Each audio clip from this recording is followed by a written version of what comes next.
New Zealand has a large stock of existing light timber frame buildings, and this includes hundreds of school buildings that are owned by the Ministry of Education. We live in a seismically active part of the world, and it's very important to have an understanding of the performance of these types of light timber frame buildings in order to avoid collapse or potentially excessive damage following a large seismic event.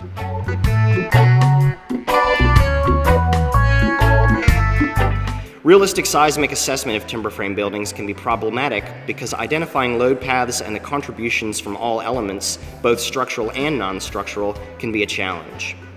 Difficulty in evaluations can lead to conservative strength estimates for timber buildings, with often these buildings being classified as earthquake-prone according to the New Zealand Building Act. This would suggest that these buildings are in danger of collapse during a big earthquake, but it is a commonly held belief that older timber frame buildings provide plenty of resistance and that these evaluations are overly conservative. This was obvious following the September 2010 and February 2011 earthquakes in the Canterbury region. Timber frame school buildings throughout the Christchurch region performed extremely well during the more severe February 2011 earthquake, with no collapses or losses of life reported.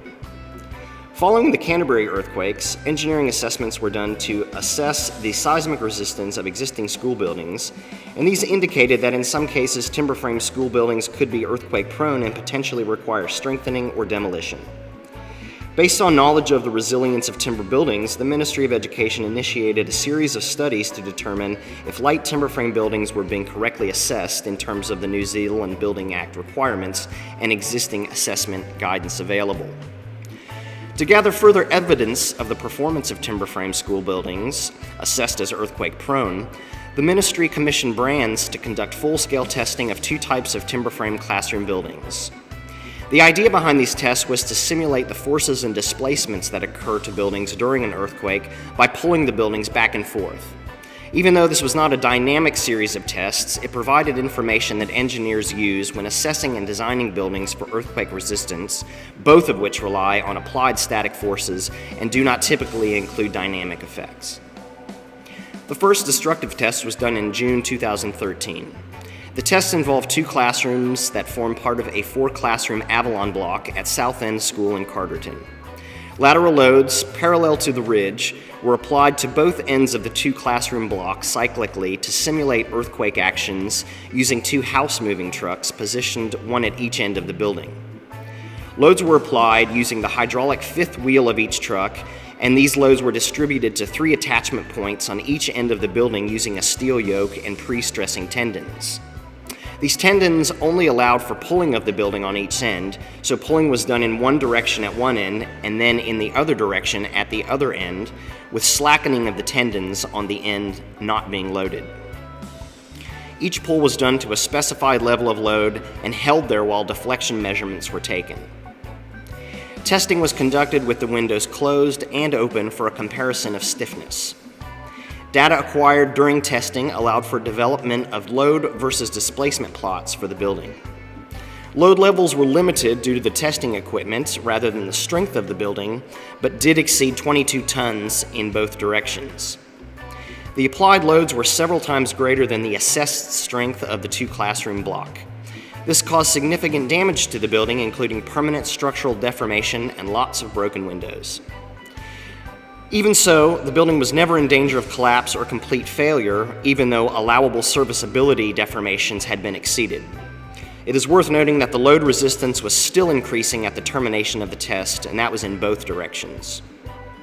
Similar testing was conducted on Dominion block buildings at the Hammersley Park School in Christchurch, with loads being applied parallel and perpendicular to the roof ridge, and this testing was conducted during December 2013.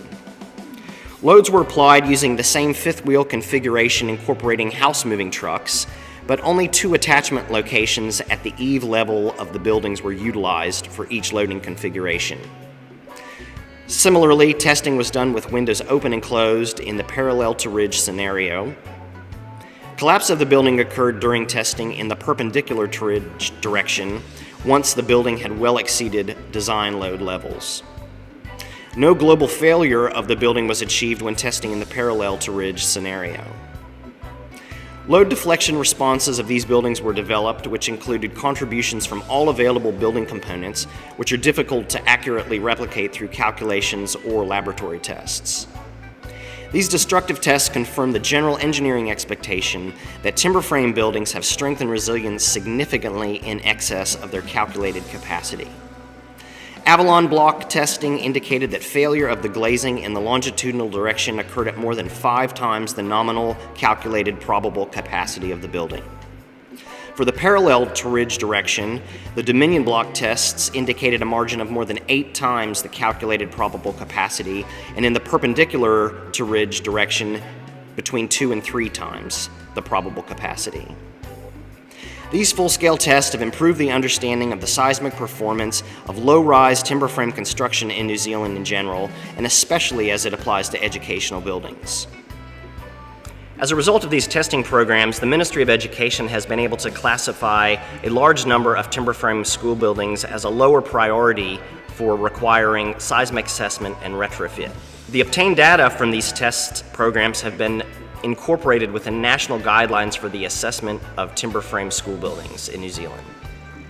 Read more about this project and others in the latest Schools edition of Build Magazine, issue 158.